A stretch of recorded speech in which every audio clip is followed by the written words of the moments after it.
Omusajja akwatiddwa ng'ateeberezebwa okusobya ku mwana w'omujja na nnyina amannya agasirikiddwa Ikiza Waiswa ow'emyaka 32 nga muvuzi wa bodaboda mu Jjinja.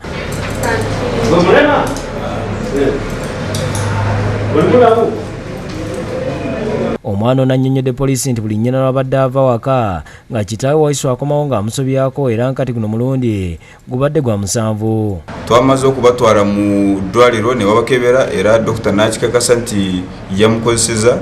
Nnyina w'omwana ono asangidwa ku poliisi e Jjinja ng'amaziga gamuyitamu ategeeza nga bw'abadde takisuubira nti bba asobola okusobya ku mwana ono kubanga akuze amulaba.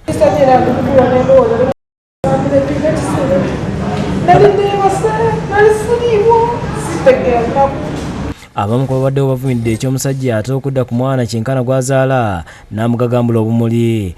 Bwite niwataba wange kubanga ekyo kikola kyakoze kuba kazi abangi abali muno munsi bamalaya abali muno yandibeire kajja kugula bugule malaya aye yagoma omwana omutoyi kubakwata n'omwana gozaala. Omuduumizi wa poliisi e Jjinja Felix Mugizi akasiza okukwatibwa kw'omusajja ono bw'ati n'akubiriza abazadde okubeera ne liisa ejjogi eri abaana baabwe. Abazadde nti bw'obanga tebeekakasa mu basajja be babeera nabo baawule ebisenge by'abaana. Ivan Lubega yakusakidde Green ku lwa Bukedde TV.